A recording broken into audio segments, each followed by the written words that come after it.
नमस्कार, जय श्री कृष्ण। मैं जया गुप्ता। इस वीडियो में मैं करवा चौथ की दो कहानियां लेकर आई हूँ, वीरवती की कहानी और करवा धोबन की कहानी। इससे पहले मैंने करवा चौथ की कथा का एक वीडियो मेरे चैनल पर बना रखा है। आप मेरे चैनल पर जाकर करवा चौथ की उस कथा को भी देख सकते हैं और श्रवण कर सकते हैं। मैं इस वीडियो के डिस्क्रिप्शन में उसका लिंक दे दूंगी, तो आप लिंक पर क्लिक करके भी उस वीडियो को देख सकेंगे और कथा को श्रवण कर सकेंगे। करवा चौथ का व्रत कार्तिक मास की कृष्ण पक्ष की चतुर्थी को किया जाता है। करवा चौथ का व्रत महिलाओं के लिए बहुत ही खास होता है। इस दिन महिलाएं अपने पति की लंबी आयु के लिए पूरे दिन बिना कुछ खाए पिए यानी पानी भी नहीं पीकर निर्जल उपवास करती है। इस दिन जो उपवास किया जाता है वो पौराणिक रीति रिवाज के साथ किया जाता है। कहीं कहीं इस दिन सुबह सूर्योदय के से पहले सरगी खाने की भी परंपरा होती है।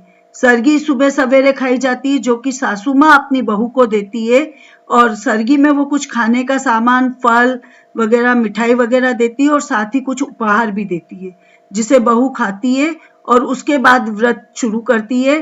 सरगी खाने के बाद व्रत की कथा पढ़ी जाती है और शाम के समय चंद्रमा को देखकर अर्घ्य देकर उनकी पूजा कही जाती है और कथा सुनकर पानी पीकर व्रत खोला जाता है। करवा चौथ की कहानी करवा चौथ के व्रत के समय सुनी जाती है। करवा चौथ की कहानियों में वीरवती की कहानी और करवा नामक धोबन की कहानी मुख्य रूप से सुनी जाती है। इस वीडियो में मैं आपको ये दोनों ही कहानियां सुना रही हूँ। ऐसा माना जाता है कि किसी भी व्रत की पूरे फल को प्राप्त करने के लिए उसको संपूर्णता से पूरा करना चाहिए, जिसमें व्रत के उपवास के साथ साथ पूजा और कहानी सुनना वगैरह सभी कुछ शामिल होता है। तो कहानी कहने और सुनने से व्रत का पूरा फल मिलता है। इसलिए करवा चौथ के व्रत का पूरा फल प्राप्त करने के लिए करवा चौथ के व्रत की और गणेश जी की कहानी जरूर सुननी चाहिए। करवा चौथ का व्रत कई स्थानों पर महिलाएं सवेरे भोर होने से पहले शुरू करती है, जिसमें महिलाएं दिन भर कुछ भी खाती पीती नहीं है। शाम के समय महिलाएं तैयार होकर चौथ गणेश जी की और ज्वारे बोए जाते हैं, उन ज्वारों की पूजा करती है और कथा सुनती है। उसके बाद चंद्रमा को उगने पर चंद्रमा को अर्घ्य देकर चंद्रमा की पूजा करती है और चंद्रमा के दर्शन करती है। उसके बाद पानी पीती है और पानी पीने के बाद व्रत को खोलती है, यानी खाना वगैरह खाती है। इस तरह से इस व्रत को किया जाता है। आइए देखें करवा चौथ की पहली कहानी, वीरवती की कहानी। बहुत समय पहले की बात है। वीरवती नाम की एक राजकुमारी थी। वो बहुत ही सुकोमल और नाजुक राजकुमारी थी और बहुत ही सुंदर राजकुमारी थी। जब वो बड़ी होती है तो उसके पिताजी चूंकि राजा थे, तो वो अपने ही समकक्ष किसी राजा से उसकी शादी करवा देंगे। जो वीरवती थी वो बचपन से ही भगवान शिव की और माता पार्वती जी की बहुत बड़ी भक्त थी। शादी के बाद जब उसका पहला करवा चौथ का व्रत आता है, तो वो करवा चौथ का व्रत करने के लिए अपनी माँ के घर आ जाती है। अब वीरवती ने भी करवा चौथ के दिन सवेरे भोर होने से के साथ ही करवा चौथ का व्रत करना शुरू कर दिया था।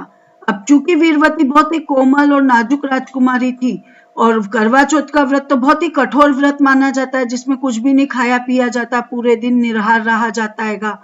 तो शाम होते होते क्या होता है कि वीरवती की तबीयत थोड़ी सी नाजुक हो जाती है, उसको कमजोरी सी महसूस होने लगती, बेहोशी सी होने लगती कि वो बिना खाए पिए कमजोरी सी महसूस करती है।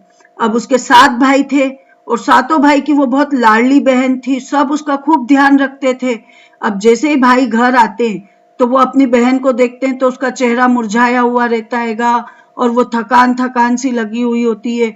तो वो उससे कहते कि चल बहन तू कुछ खा ले, तो वो कहती कि आज तो मेरा करवा चौथ का व्रत है, तो मैं तो चांद देख के खाना खाऊंगी। तो भाई को उसकी तकलीफ देखी नहीं जाती, सारे भाइयों को, तो वो सोचते हैं कि इसका व्रत तोड़वा देना चाहिए। तो वो मानती ही नहीं है पर वीरवती, तो वो क्या करते हैं कि नकली चांद उगाते हैं। इसके लिए उसके कुछ भाई 2 भाई जाते हैं पहाड़ी पे और वहां जाके पहाड़ी पे आग लगाते हैं और 2 भाई उसमें चालनी से चांद दिखाते हैं। अब बाकी के भाई आते हैं उसके पास घर पे और आके वीरवती से कहते हैं कि चल चल चांद उग गया, चल तेरे को चांद दिखा देते हैं। और उसको खुशी से वीरवती भी सीढ़ी चढ़ के और भाइयों के बनाए हुए नकली चांद को देखने जाती है। उसको जब चांद दिख जाता है तो वो उनको अर्घ्य देती हैगी और पूजा करती है। कथा वथा सुनने के बाद खाना खाने बैठती हैगी। अब जैसे ही वो पहला टुकड़ा तोड़ती है, पहला कोर तोड़ के और मुंह में डालती है, वैसे ही छींक आ जाती है तो वो कोर छोड़ देती है, नीचे रख देती जमीन पे। फिर दूसरा कोर तोड़ के मुंह में डालने लगती तो उसमें से बाल निकल आता है, तो उस कोर को भी वो रख देती है। अब जैसे ही वो तीसरा कोर खाने लगती है, वैसे ही उसके पति की मृत्यु का समाचार मिल जाता है। तो खाने पे से उठ जाती है और उसको खूब दुख होता है और वो पति के घर जाने के लिए रवाना हो जाती है। अब रास्ते में वो जाती है तो रोते रोते जाती है और भगवान शिव पार्वती जी की स्तुति करते हुए, आराधना करते हुए जाती है, उनको याद करते हुए कि मैंने ऐसा कौन सा पाप किया जो आपने मुझ पे इतना बड़ा दुख दे दिया, मेरा सुहाग छीन लिया। इस तरह से बोलते हुए जाती रहती है। रास्ते में उसको शिव जी पार्वती जी दिख जाते हैं, तो वो उनको प्रणाम करती है और कहती है कि मेरा सुहाग क्या आपने क्यों छीन लिया। तब माता उसको बताती है कि तुमने झूठा चांद देख के चौथ का व्रत तोड़ा, यानी तुमने चौथ के व्रत को तोड़ दिया, उसका निरादर किया, इस वजह से तुम्हारे पति की मृत्यु हुई है। तो वो घबरा जाती है और गलती के लिए माफी मांगती है और पूछती है कि अब मेरे पति पुनः कैसे जीवित होंगे, आप मुझे ये बताओ। तब माता उसको वरदान देती है कि तेरा पति जीवित तो हो जाएगा, लेकिन पूरी तरह से स्वस्थ नहीं होगा। उसके लिए तुझे अगले साल करवा चौथ तक का इंतजार करना पड़ेगा। जब अगले साल करवा चौथ आएगी, तब तू पूरे विधि विधान के साथ करवा चौथ का व्रत करेगी, तब तेरा पति जीवित होगा और तुझे अखंड सुहाग मिलेगा। वो मान जाती है। अब वीरवती अपने महल में पहुंचती है, वहां देखती है कि उसका पति बेहोश पड़ा हुआ है और उसके शरीर में बहुत सारी सुइयां चुभी हुई है। तो वो तन मन से अपने पति की सेवा में लग जाती है और उनकी सेवा शुश्रूषा करती है और रोज एक एक सुई निकालती है। इस तरह से पूरा 1 साल बीत जाता है। अब करवा चौथ का दिन आता है तो राजा के शरीर पे केवल 1 सुई बचती है। अब वीरवती को माता पार्वती की बात याद आ जाती तो वो करवा चौथ का व्रत रखती है उस दिन।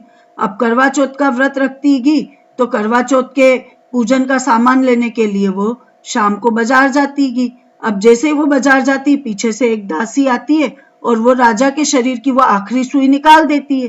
तो राजा जैसे ही सुई निकलती, राजा कड़मड़ करता हुआ उठ के बैठा हो जाता है, राजा को होश आ जाता है। तो जो दासी उसके पास बैठी थी, राजा उसको ही अपनी रानी समझता है, सोचता है कि यही मेरी सेवा शुश्रूषा करती होगी और इसी ने मेरे शरीर से सारी सुइयां निकाली, तो वो उसको अपनी रानी बना लेता है। अब दासी चालाक होती तो वो कोई बात नहीं कहती है। अब जैसे ही जब वीरवती वापस आती है तो वो देखती कि दासी तो रानी बन के राजा के बाजू में बैठी हुई है और चौपड़ से खेल रही है। तो वो ये देख के बहुत दुखी होती है, पर फिर भी वो राजा की लंबी उम्र के लिए और राजा के अच्छे स्वास्थ्य के लिए करवा चौथ के व्रत का पूरे विधि विधान के साथ उपवास करती है, पूजन करती है और पूरे विश्वास के साथ कि भगवान यानी मेरे पे कृपा करेंगे और राजा जी को मैं याद आ जाऊंगी, इस तरह से प्रार्थना करती है। अब कुछ दिन निकल जाते हैं। एक दिन राजा किसी दूसरे राज्य में जाता है किसी काम से, तो वो अपनी पत्नी से पूछता है कि तुम्हारे लिए क्या लेके आऊं। तो दासी वीरवती से भी पूछ लेता है कि तुमको भी कुछ मंगवाना है क्या। तो वीरवती राजा जी से कहती कि मेरे लिए एक जैसी 2 गुड़िया लाना। तो राजा आश्चर्य में पड़ जाता है ये सुन के कि एक जैसी 2 गुड़िया का ये क्या करेगी, पर राजा फिर भी कुछ नहीं कहता और उसके लिए एक जैसी 2 गुड़िया लेके आ जाता है। अब वीरवती उन दोनों गुड़िया को, एक को रानी और एक को दासी समझ के अपने साथ रखती है और रोज दिन भर वो ये एक गीत गाती है, रोली की गोली हो गई, गोली की रोली हो गई।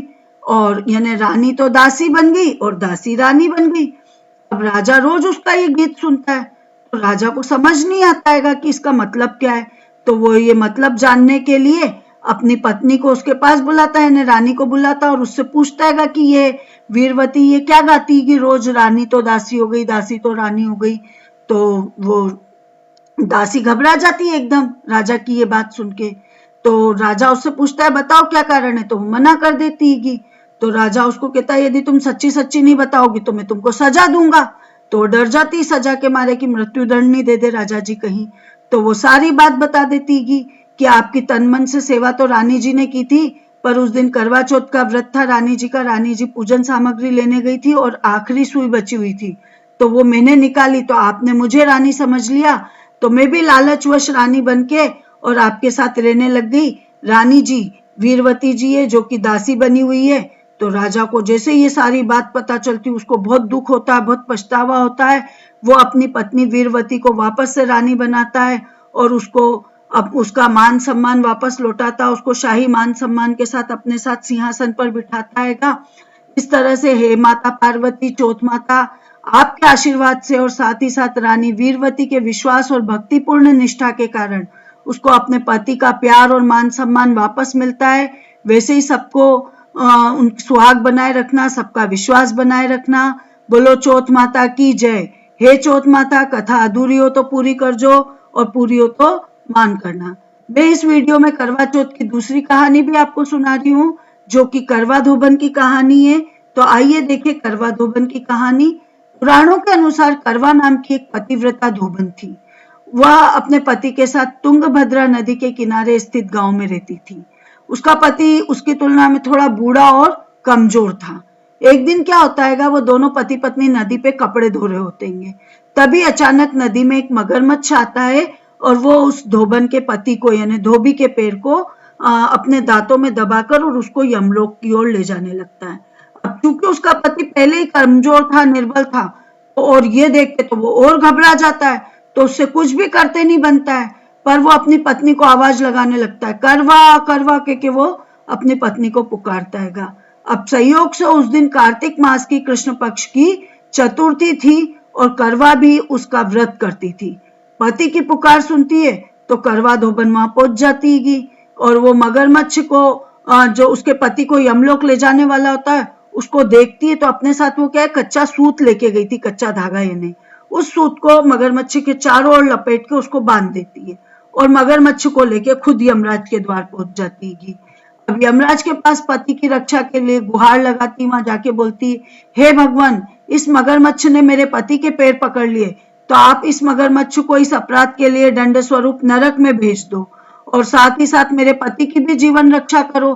तो करवा की पुकार सुन के यमराज जी कहते हैं कि मैं तुम्हारे पति को तो बचा सकता हूँ, पर इस मगरमच्छ को अभी मैं नरक में नहीं भेज सकता, यमलोक में नहीं भेज सकता, क्योंकि इसकी आयु शेष है। तो इस पे करवा कहती कि यदि आपने मेरे पति को बचाने में मेरी मदद नहीं की तो मैं आपको श्राप दूंगी, आपको नष्ट कर दूंगी। तो करवा के साहस को देख के और चौथ व्रत के पुण्य प्रभाव को देख के यमराज जी डर जाते हैं। वो सोचते हैं कहीं क्या पता ये मुझे श्राप नहीं दे दे। तो मगरमच्छ से उसके पति को छुड़ाते हैं और मगरमच्छ को यमपुरी में यानी नरक में भेज देते हैं। साथ ही करवा के पति को दीर्घायु होने का वरदान देते हैं कि तुम सदा सुहागन रहो, तुम्हारा सुहाग अखंड बना रहे। तब से कार्तिक मास के कृष्ण पक्ष की चतुर्थी को करवा चौथ के व्रत का प्रचलन शुरू हुआ। महिलाएं इस व्रत को अपनी पूरी भक्ति भाव के साथ करती है और भगवान से अपने पति की लंबी उम्र की कामना करती है। बोलो मंगल करनी दुख हरनी चौथ माता की जय। हे चौथ माता, जैसे उस करवा धोबन को टूटी उसका सुहाग बचाए रखा, वैसे सबको टूटना, सबका सुहाग बनाए रखना।